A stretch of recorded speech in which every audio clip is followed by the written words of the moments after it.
This is the Chappell Real Estate Show, episode number 15. Welcome to the Chappell Real Estate Show, your source for the latest real estate information so you can buy, sell, and invest with the best in Texas. Whether you're a first-time buyer, a current homeowner, or a seasoned investor, you've come to the right place. We're here to simplify all things real estate so you can achieve your goals of property ownership with your hosts, Daniel and Roger Chappell.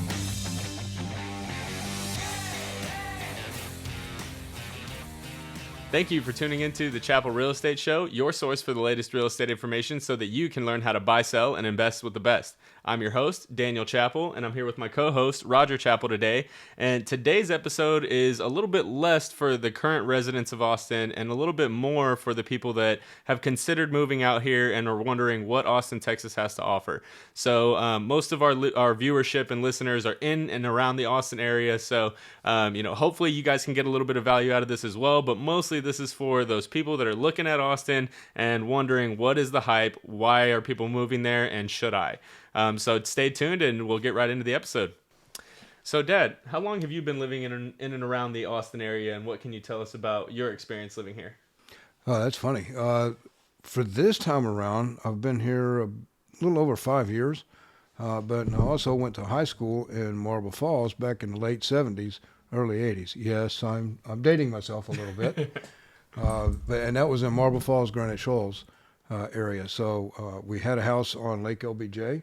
So I'm very familiar with Granite Shoals in that area and the lake and the river, Colorado River. And something that, folks may not know, and this is one of the things we can talk about here, is the number of rivers or lakes that connect along the Colorado River. There's so many of them. So many. Inks Lake, Buchanan Lake, Lake Travis, Lake LBJ, Lake Marble Falls. All of these lakes are all part of the Colorado River. Yep, Lake Austin in the middle of the city. Lake Austin. Yeah, there's so many of them. Lake Marble Falls. We can go on and on and on. But they're all part of the one water source, and that is the Colorado River. Yeah. Yeah, and I've been out here for coming up on, I want to say 6 years now. Lived down in the San Marcos area for a while, lived in Kyle, and then, have explored all around the Austin and surrounding area. Of course, you guys live up in Georgetown. So, we've kind of seen everything from south all the way up to the north side and tried to explore everything between. So, hopefully we'll be able to bring some cool information to you guys and give you all a little bit of tips as far as some of the cool things to do when you get into town, what entertainment the city has to offer, and then of course, what people are most interested in, how strong is the job market, how affordable is housing, which is what you guys are really here for. So let's go ahead and dive into the Chappell Chunk for the day. Dad, what is today's Chappell Chunk? So for those of you that are moving into the Austin area, we know that you're likely seeking new employment, and it's scary for you. Coming into a place where you don't know anybody is always a scary transition. However, with that said, when you're coming into a new area, one of the things I suggest is, number one, talk to your new employer, find out what there is to do around, who they should talk to your new department, things like that. Talk to some of those folks. You're going to be working with them. Talk to them. Let them try to give you some ideas of places to go. For those of you that are religious, in whatever religion that you're part of, go to the local churches, the mosques, whatever it is that you go to, and talk to those folks. Those folks will be happy, and I'm telling you, they will bend over backwards to help you and get you into the right place. And finally, your realtor. Your realtor should know a little bit more about you than some of the other folks. So, and if they don't, then you're not working with the right realtor. To be perfectly honest with you.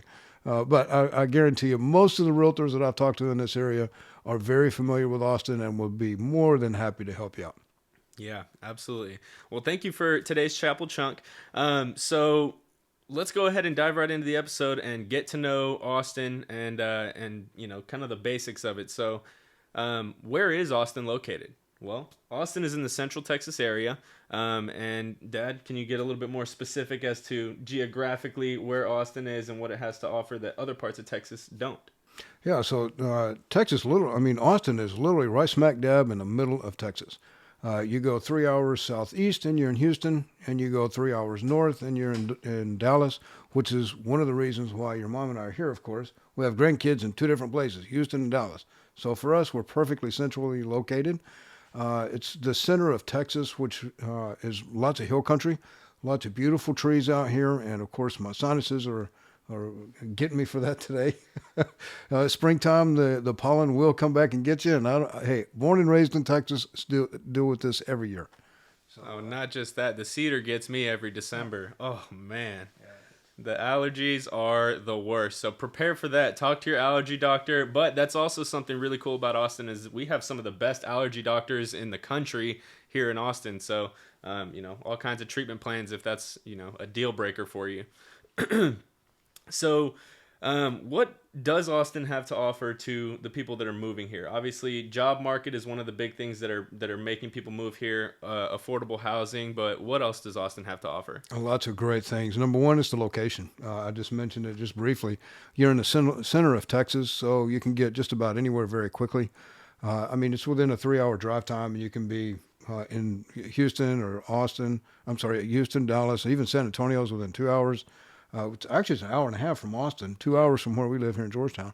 So, all the big cities are within very quick distance, very quick reach.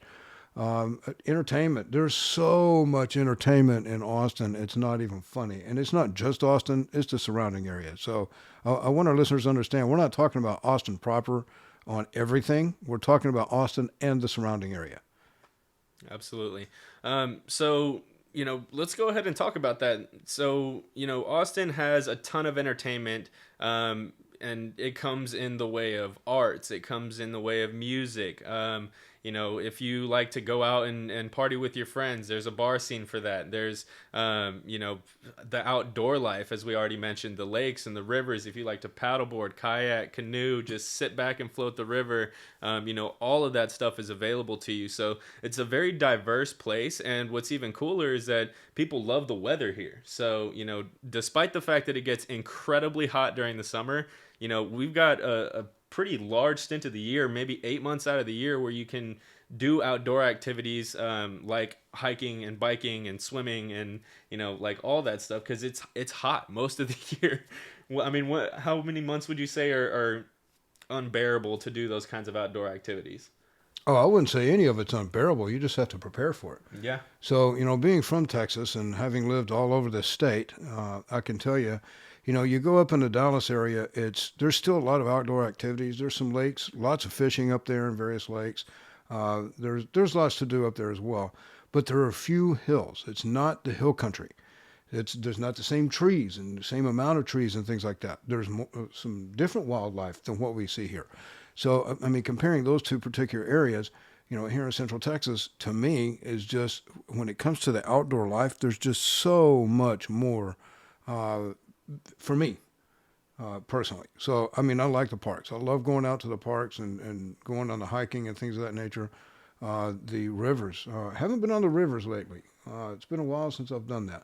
But I know with the kayaking and the river boating and river rafting and all that kind of stuff that you guys get involved in is tons of fun. One of the things we forgot to mention, how many of you listeners out there have dogs that you would love to take with you when you go out? Well, here in the Austin area, there are tons of restaurants where you can bring your dog.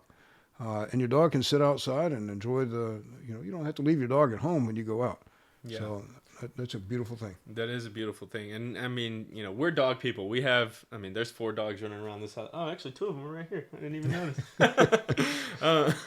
But we're dog people, so we love having that opportunity to be able to take your dogs places. I know when I lived in Houston and College Station and those kinds of places, it was always pretty sad to be like, oh yeah, we're gonna go hang out with my friends for several hours, but sorry, there's nowhere for the dogs to be able to go because they give tickets and fines and all kinds of things for having dogs where they're not supposed to be.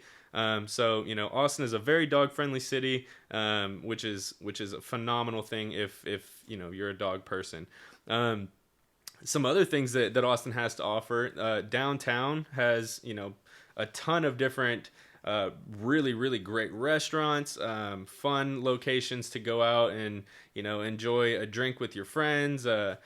There's also the Domain area, which is kind of in the northwest part of Austin. So that's another cool thing about Austin is that it kind of spreads out all of its activities. So, downtown is going to be very centrally located. The Domain is up in like the northwest Austin area. Every other not every other city, but Georgetown and Round Rock and Kyle, Bee Caves, they all have their own little downtown type area, or like a little bit of a district where all the entertainment is at. So that's always a lot of fun too. East Austin is another very up and coming area, which when we get into housing affordability, that is one of the more affordable areas to get into the Austin area. But it also has just a very unique atmosphere. So the East Austin area, if you have an opportunity to come to the Austin area and visit, I highly recommend you go and walk East Austin. There's a ton of like old buildings and little boutiques and plant stores, and there's graffiti all over the walls, and just, it is literally a work of art. Every block that you walk down, you're going to see new things in the East Austin area. So if you're into that type of thing, that's a really fun thing to do in Austin as well. I got to give a shameless plug to Georgetown. So Georgetown is 26 miles north of Austin, directly north of Austin.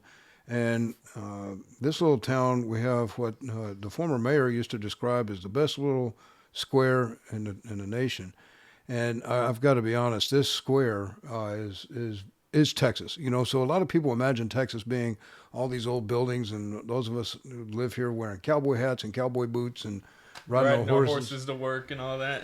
Yeah, so when you go out onto the square, you get a bit of that vibe as well, just because, that's the nature of the beast. We are Texans, but there's some history around that. So the square literally circles around the courthouse, and the courthouse has Texas history behind it.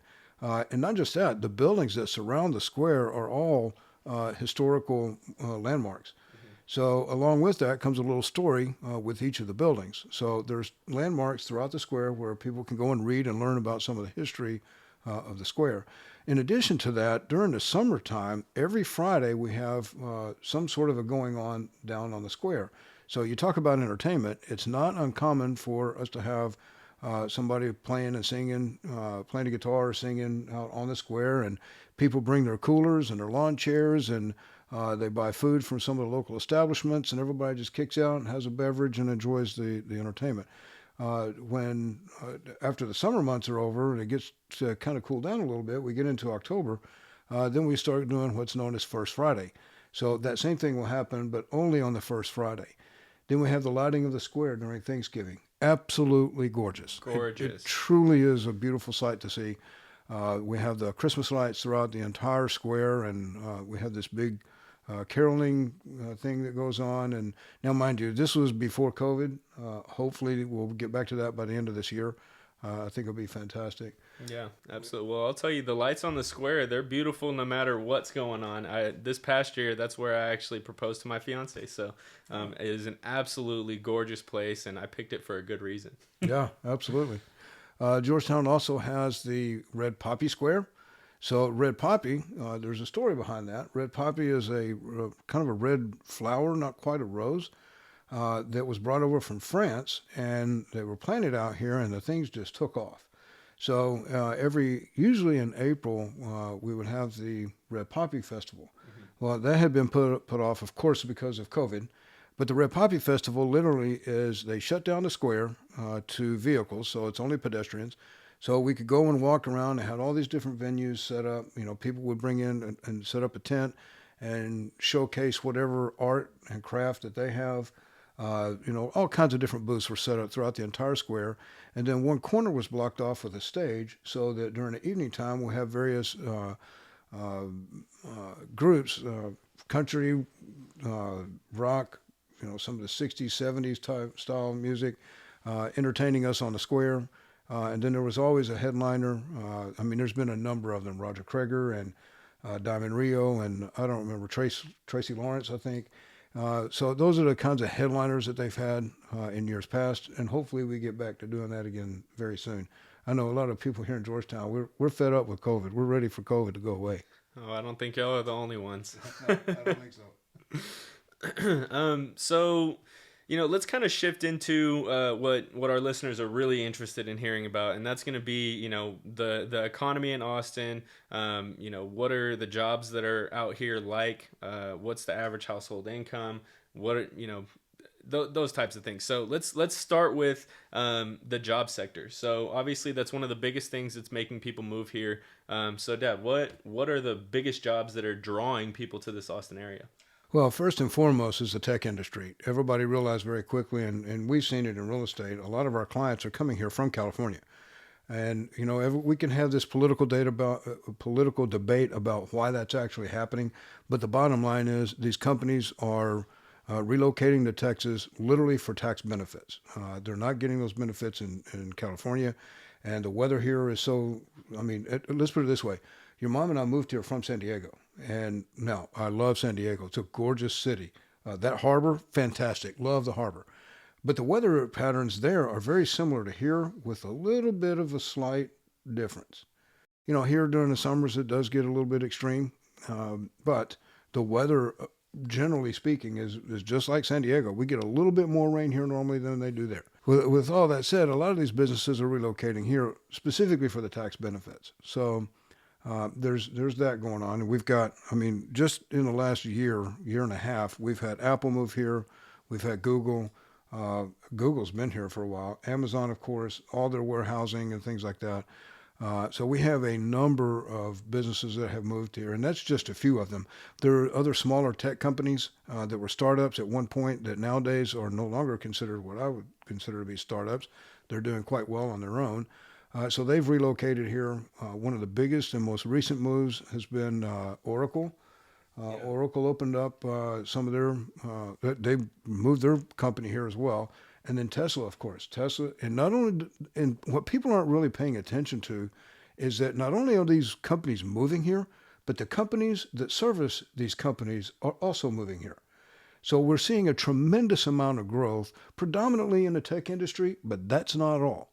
So you've got construction like crazy.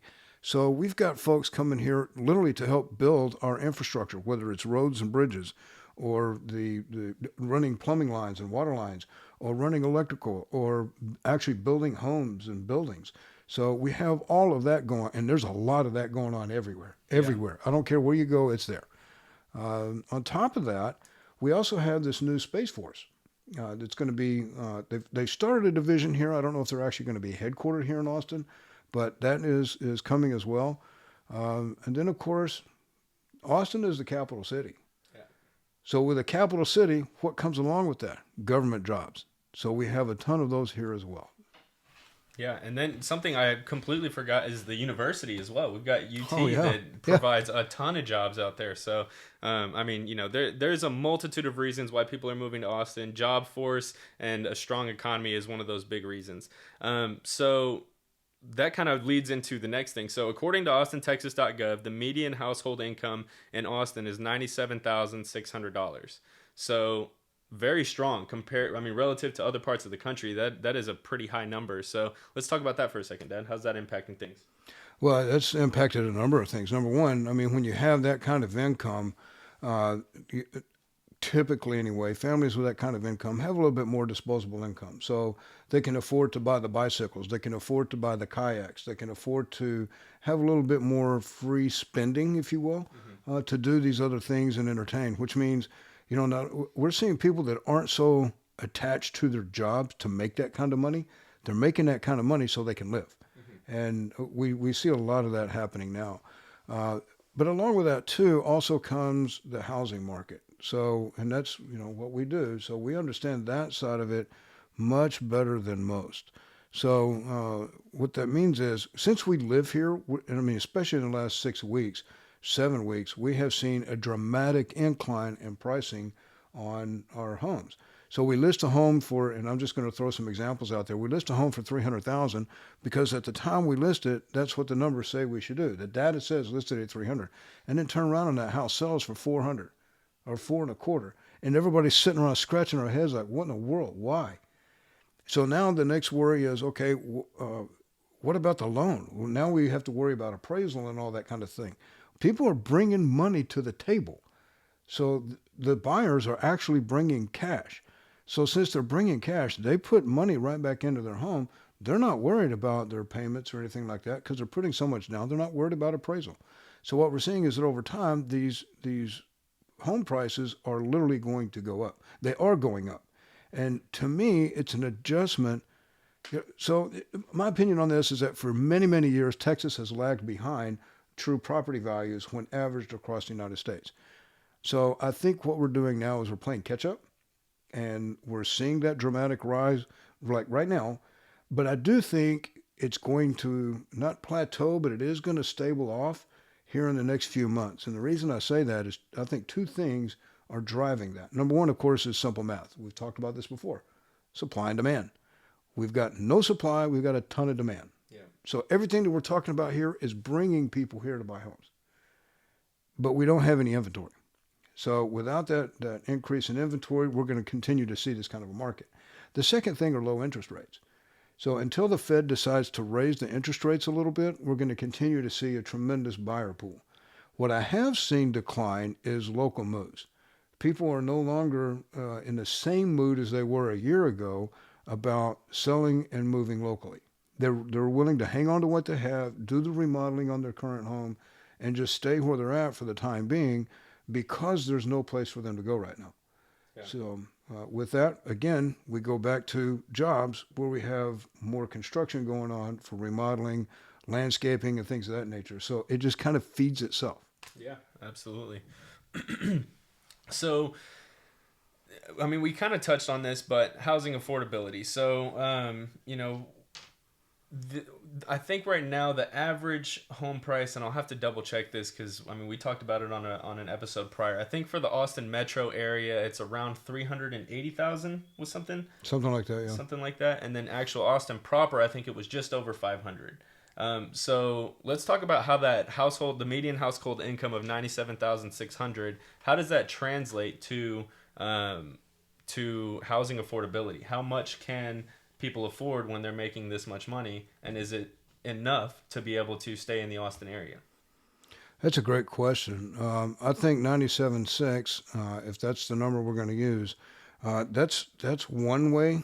I mean, you can get a home for that, but you're not going to be in the Austin area for that kind of money. You're literally going to have to make more money than that to qualify for the loan, unless, of course, you've got cash in the bank. Right. So, I mean, what I'm speaking is in generic terms here, not about anybody's specific situation. So each situation is different. So kind of keep that in mind. But yeah, for something like that, I mean, honestly, it depends. It depends. We are seeing prices go up. I mean, and you know this as well. Absolutely. I myself am in the buyer pool of Austin buyers, so right. I'm dealing with this myself currently. So, so we all know that, and I'm going to throw some generic stuff out there. Let's assume we have a buyer that has a maximum price point of $350,000, and if it's $350 is their max price point, and we know that homes right now are selling 20% above list, then that means we need to be looking somewhere around the 280, 290, 300 range in order to pay $350 for that house. Yeah. And then of course this scares buyers. They're like, "Oh my God, you mean I'm going to pay that much more than what it's really worth?" Well, not necessarily, because the market is changing and showing us what that house is really worth. So with that, we have to get our mindset completed, changed. We got to change our mindset. Yeah. So that, today's home at $250 is not $250 anymore. It's $320. Yeah, and I think something else to kind of point out is that for buyers that are competing in this buyer pool, a home is worth whatever a buyer is willing to pay for it. And if you're wary of spending $50,000 over list price, make no mistake, somebody else will pay $50,000 over list price. So, I'm trying to remind myself of that right now as I go through the process myself, just because, it is hard as a realtor to look at this number and be like, wow, this house 6 months ago would have sold for $220,000, but today it's listed at $300 and it'll probably go for far more than that. But at the end of the day, like he's mentioned already, is that these prices are eventually going to stabilize. And when they do, they're going to stabilize somewhere around the realm of where these homes actually sold for, not what they listed for. So, when you talk about, okay, you're paying $350, well, that's all fine and good as long as the rest of the neighborhood continues on that same trend. And I think right now we're seeing that trend is very much continuing. Yes, I agree. I absolutely agree. That's a very good assessment. Wow, man, I think that covers pretty much everything. Is there any kind of closing thoughts that you have? Any additional things that we could have touched on but didn't? I can't believe that we overlooked UT. I can't either. I think Matthew McConaughey might be a little upset with us right now. He might be. Well, hey, Matthew, why don't you come and join us on the show one of these days, and we can have your perspective on Austin. There you go. Yeah, so, I mean, folks, when you're looking to come to Austin, by all means, again, as we stated in the beginning, get with your coworkers, get with your friends, get with relatives, and by all means, get with your realtor and try to find out what lifestyle fits you. Because what we're talking about now, we covered a whole gambit of things, so it just depends on the individual and things like that. And then finally, referrals. By all means, if you have any questions, reach out to us. If you needed anything at all, I don't care what it is, reach out to us. We will make sure that you get a top-notch referral. Additionally, and finally, and probably most importantly, we should have mentioned this in the beginning. If you're in the Austin area and you're listening to this and we didn't mention something that you think is important, call us. Reach out to us. Let us know. We will make sure that we get it on a future episode. I promise. Absolutely. Well, thank you to all of our listeners. We love having you guys with us. This show has been a lot of fun to produce and a lot of fun to put together. We've been putting a lot of work. I hope you've noticed the change in the sound quality. We're upgrading our equipment here and there. So, we really strive to make this the best listening experience for you. So help us do that. As he mentioned, leave us reviews, give us a call. Let us know what you want to hear about on the next show. And stay tuned and listen in, guys. We love being with you guys, and we'll see you all on next week's episode. We'll see you on Tuesday. See ya. Thank you for joining us this week on the Chappell Real Estate Show. If you enjoyed this episode, share it with a friend and leave us a review. Find us on social media at Chappell Realty Group and online at chappellrealtygroup.com. Until next time.